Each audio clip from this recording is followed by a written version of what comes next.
Hello, नमस्ते. स्वागत आहे तुमचं the art of cooking Bharat या आपल्या चॅनलमध्ये. तुम्हा सर्वांना ईदच्या खूप साऱ्या शुभेच्छा. आज आपण ईद स्पेशल शीरकुर्माची रेसिपी बघणार आहे.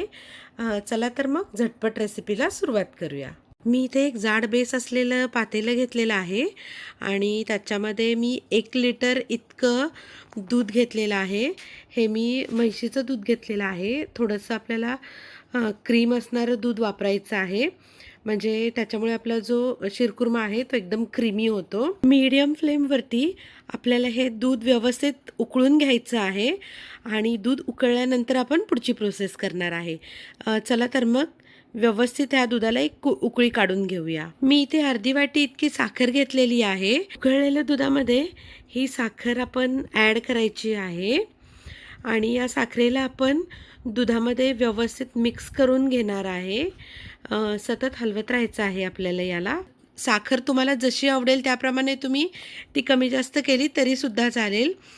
पण 1 लिटर दुधाला साधारणतः अर्धी वाटी ते पाऊण वाटी इतकी साखर व्यवस्थित होते.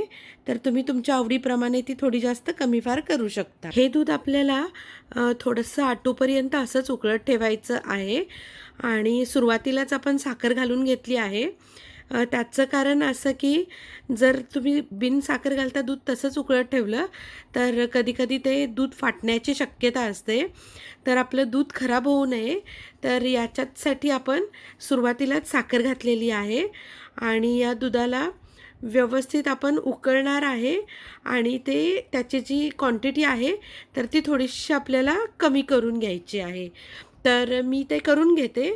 तोपर्यंत तुम्ही दी आर्ट ऑफ कुकिंग भारत या आपल्या चॅनलला सबस्क्राईब करून घ्या आणि जर सबस्क्राईब केलं असेल तर लाईक आणि शेअर करायला अजिबात विसरू नका. रेसिपीसाठी लागणारं जे साहित्य आहे तर ते डिटेलमध्ये खालती डिस्क्रिप्शन बॉक्समध्ये दिलेलं आहे, तर तुम्ही तिकडून ते रेफर करू शकता. मी इथे कढई गरम करत ठेवलेली आहे आणि याच्यामध्ये आपण 1 चमचा इतकं तूप घालून घेऊयात. हे तूप आपण थोडंसं मेल्ट होऊ देणार आहे. आता मी या तुपामध्येच ड्रायफ्रूट्सचे तुकडे घालणार आहे. तर याच्यामध्ये मी पाव कप इतके काजू घेतले होते, पाव कप बदाम, त्यानंतर पाव कपपेक्षा थोडेसे कमी पिस्ता आणि 2 ते 3 चमचे इतके चारोळे होते. तर हे सगळं मी मोठे मोठे तुकडे करून घेतलेलं आहे आणि हे आपल्याला आता तुपामध्ये छान गुलाबी रंगावरती परतून घ्यायचं आहे. सतत हलवत आपल्याला हे परतायचं आहे, नाहीतर खालती लागायची शक्यता असते. तुम्हाला जे आवडतील ते ड्रायफ्रूट्स तुम्ही इथं वापरले तरीसुद्धा चालेल आणि क्वांटिटी पण तुम्ही तुमच्या आवडीप्रमाणे कमी जास्त करू शकता. ड्रायफ्रूट्स आपले छान गुलाबी रंगावरती भाजून झालेले आहेत. आता आपण यांना एका डिशमध्ये काढून घेऊया आणि थोडंसं याला आपल्याला थंड व्हायला ठेवायचं आहे. परत मी तीच कढई घेतलेली आहे आणि त्यामध्ये आपण परत 1 चमचाभर तूप ॲड करूयात आणि या तुपामध्ये आपल्याला खजूर भाजून घ्यायचे आहेत. मी खजुराच्या मधल्या बिया काढून घेतलेल्या आहेत आणि त्याचे मोठे मोठे तुकडे करून घेतलेले आहेत. साधारणतः 7 ते 8 इतके हे खजूर आहेत. तर आपण खजूर पण ॲड करतोय, त्यामुळे साखरेची जी क्वांटिटी आहे तर ती त्याप्रमाणे आपण कमी जास्त करायची आहे. हे खजूर आपण छान मऊ होऊपर्यंत तुपामध्ये परतून घेऊया. 2 ते 3 मिनिटातच आपले खजूर एकदम सॉफ्ट झालेले आहेत. बघू शकता तुम्ही. तर हे खजूर पण मी आता जे ड्रायफ्रूट्स काढले होते त्यातच काढून घेणार आहे आणि यांना पण थोडंसं थंड करून घ्यायचं आहे. परत मी सेमच कढई घेतलेली आहे. यावेळेला आपण याच्यामध्ये 1-2 चमचे तूप टाकणार आहे आणि हे तूप आपण छान मेल्ट करून घ्यायचं आहे. ते तूप मेल्ट झाल्यानंतर आपण याच्यामध्ये शेवया घालणार आहे. तर या ज्या शेवया आहेत तर या खास शीरकुर्म्यासाठी स्पेशल शेवया मिळतात. ह्या एकदम बारीक असतात, खूपच नाजूक असतात त्या. तर याच आपल्याला शेवया वापरायच्या आहेत. या शेवया आधीच रोस्ट केलेल्या असतात, पण तरीही आपण परत तुपामध्ये यांना थोडंसं रोस्ट केलं की याची टेस्ट अजून छान लागते. तर आपण याला पण 2 ते 3 मिनिटांपर्यंत तुपामध्ये छान रोस्ट करून घेऊया. सतत हलवत आपण या शेवया छान गुलाबी रंगावरती परतून घेणार आहे. तर या खूप नाजूक शेवया असतात, त्यामुळे यांना आपल्याला सतत हलवावं लागतं, नाहीतर या पटकन करपतात. हे बघा, शेवया आपल्या छान परतून झालेल्या आहेत. तर मी आता या शेवयांना पण थोडंसं थंड करून घेणार आहे. त्यानंतर आपण पुढची कृती बघूया. हे बघा, आपण उकळत ठेवलेले जे दूध आणि साखर होती, तर त्याची जी क्वांटिटी आहे ती बऱ्यापैकी रिड्यूस झालेली आहे.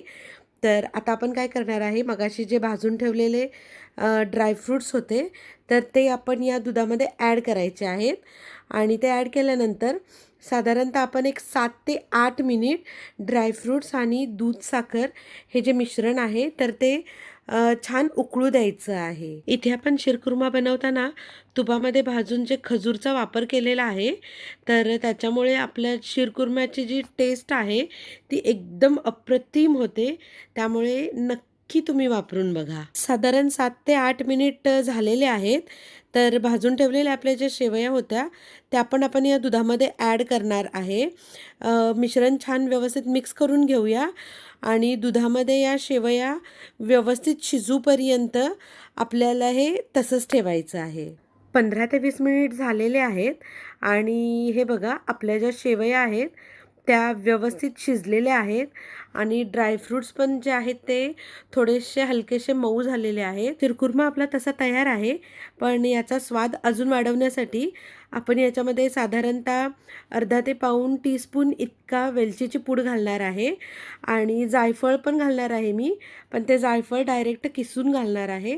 त्याच्यामुळे जायफळाचा जो स्वाद आहे तो अजूनच छान येतो. व्यवस्थित सगळं एकदा मिक्स करून घेऊया आणि साधारणतः एक 10 मिनिट आपल्याला या शिरखुर्म्याला असंच उकळायचं आहे आणि आपला शिरखुर्मा जो आहे तर तो खाण्यासाठी तयार आहे. हे बघा, मस्त असा ड्रायफ्रुट्सनी युक्त आपला जो शिरखुर्मा आहे तो खाण्यासाठी एकदम तयार आहे आणि याची जी चव आहे ती एकदम अप्रतिम लागते.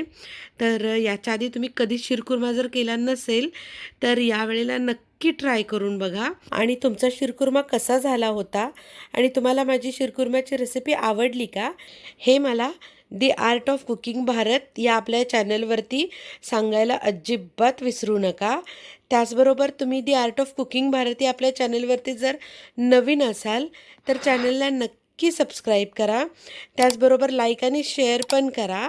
नोटिफिकेशन बेल जी आहे तिच्यावरती क्लिक करा, म्हणजे मी अपलोड केलेल्या ज्या रेसिपीज आहेत त्या सर्वप्रथम तुमच्यापर्यंत पोहोचतील. चला तर मग अशाच एका छानशा आणि टेम्पटिंग रेसिपीबरोबर पुन्हा भेटूया. तोपर्यंत धन्यवाद.